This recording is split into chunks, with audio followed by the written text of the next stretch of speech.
इसके अलावा मटेरियल सी की हम बात करते हैं। मटेरियल सी में हमारी 4 किलोग्राम की जो है क्वांटिटी हमने एक्सपेक्ट की थी, जो कि 12 रुपए में हमें पड़ रही थी, लेकिन जब एक्चुअल सिचुएशन हमने देखी तो 4 की बजाय 5 किलोग्राम की क्वांटिटी यूज हुई है और 11 रुपए हमें जो है इसका प्राइस पड़ा है। तो हम जब ओवरऑल इस चार्ट को देख रहे हैं तो हमें पता चल रहा है कि ए बी सी के कॉम्बिनेशन में जो है हमने एक्सपेक्ट किया था 22 किलोग्राम क्वांटिटी का प्रोडक्शन, लेकिन एक्चुअली हमें 24 किलोग्राम के हिसाब से जो है प्रोडक्शन का हम जो है कैलकुलेशन करेंगे। चलिए अब देखते हैं, कैलकुलेशन देखते हैं इसकी।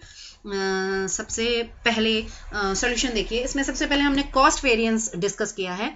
कॉस्ट वेरिएंस में हमें पता है कि हम स्टैंडर्ड का टोटल कॉस्ट कैसे निकाला जाता है, जब क्वांटिटी को प्राइस से मल्टीप्लाई कर दिया जाता है। तो बिल्कुल हम स्टैंडर्ड जो हमने सेट किए थे उसका जो भी हमारे पास क्वांटिटी है उसके रेस्पेक्टिव प्राइस से हम मल्टीप्लाई करके ए बी सी तीनों की जो है हम क्वांटिटी टोटल कॉस्ट निकाल रहे हैं, और ऐसे ही एक्चुअल कॉस्ट हम निकाल रहे हैं एक्चुअल क्वांटिटी को एक्चुअल प्राइस से मल्टीप्लाई करके। लेकिन जब हम ए बी सी में अलग अलग इनको देख रहे हैं तो हमें पता चल रहा है कि हमारा जो मटीरियल ए है इसका टोटल कॉस्ट हमारे लिए फेवरेबल गया है, क्योंकि हमारा जो इसमें हमने देखा था कि हमारा जो क्वांटिटी है वो सेम पड़ी है और प्राइस में जो है डिफरेंस था, यानी 1 रुपया सस्ता हमें जो है क्वांटिटी, सेम क्वांटिटी 1 रुपये सस्ते में पड़ी, तो 10 रुपये पर किलोग्राम के हिसाब से हमारा फेवरेबल जो है कॉस्ट गया है एक्सपेक्टेड कॉस्ट से। लेकिन हम जब बी और सी को देख रहे हैं तो हमें हमारा जो स्टैंडर्ड हमने फिक्स किया था वो 48 रुपीज पर किलोग्राम के हिसाब से हमने सेट किया था, लेकिन दोनों ही बी और सी का जो एक्चुअल कॉस्ट है वो हमें ज्यादा पड़ रही है, तो हमें हमारा जो रिजल्ट है वो एडवर्स रिजल्ट आ रहा है 15 रुपए और 7 रुपए के हिसाब से। नेक्स्ट हम मटेरियल यूसेज को डिस्कस करते हैं। मटेरियल यूसेज में हम देख रहे हैं कि हमारी जो स्टैंडर्ड क्वांटिटी है, सॉरी स्टैंडर्ड प्राइस है, इसे हम स्टैंडर्ड क्वांटिटी को हम स्टैंडर्ड प्राइस से डिफरेंस, सॉरी इसमें मिस्टेक है शायद स्लाइड में। मटेरियल यूसेज में हम स्टैंडर्ड क्वांटिटी जो है, स्टैंडर्ड क्वांटिटी को हम स्टैंडर्ड प्राइस से का डिफरेंस निकालेंगे और फिर इसे स्टैंडर्ड प्राइस से जस्ट सेकेंड, स्टैंडर्ड क्वांटिटी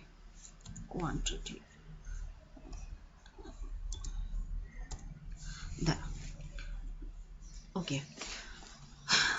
तो हम मटेरियल यूसेज वेरिएंस में हम देख रहे हैं कि स्टैंडर्ड क्वांटिटी का डिफरेंस हम एक्चुअल क्वांटिटी से निकालकर और स्टैंडर्ड प्राइस से उसे मल्टीप्लाई करके उसकी वैल्यू निकाली जाएगी। तो हमने देखा मटेरियल ए जो था हमारे पास, उसमें हमने जितना एक्सपेक्ट किया था उतना ही यूज किया, लेकिन तो इसमें जो हमारा डिफरेंस है वो कुछ भी नहीं निकलेगा, क्योंकि एक्सपेक्टेड के हिसाब से ही हमारा काम हुआ, एक्सपेक्टेशन के हिसाब से ही हमारा काम हुआ है।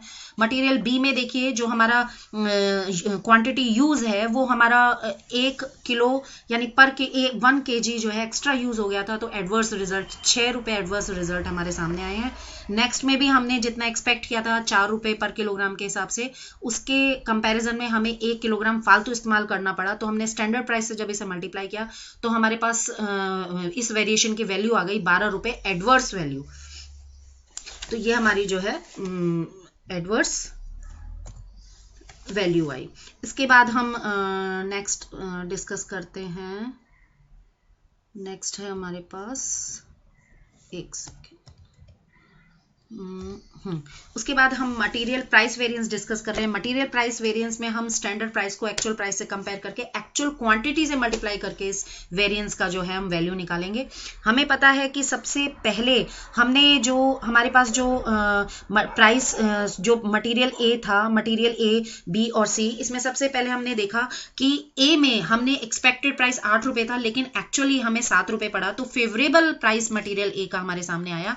बी में हमने 6 रुपए मानकर चले थे, लेकिन 7 रुपए हमें एक्चुअली स्पेंड करना पड़ा, तो हमारे पास एडवर्स रिजल्ट आया। और सेम हम सी में देख रहे हैं, 12 रुपए हमें एक्सपेक्ट करके चल रहे थे, लेकिन 11 रुपए में हमें मटेरियल पड़ा, तो हमारा फेवरेबल रिजल्ट आएगा। और इन सभी डिफरेंसेस को जब हम एक्चुअल क्वांटिटी यूज से मल्टीप्लाई करेंगे तो हमारे पास वैल्यू ऑफ वेरिएंस आ जाएगा। नेक्स्ट हम मटेरियल मिक्स वेरिएंस की बात कर रहे हैं। मटेरियल मिक्स वेरिएंस जैसे कि मैंने पहले बताया कि इसमें आपको जो है, क्योंकि कॉम्बिनेशन ऑफ मटेरियल अलग अलग होते हैं, तो इसलिए टाइम टू टाइम आपको इसका स्टैंडर्ड भी रिवाइज करने पड़ते हैं। तो आपने इसमें स्टैंडर्ड रिवाइज किए, ये आपके सामने ही चार्ट में मैंने पहले भी बताया था कि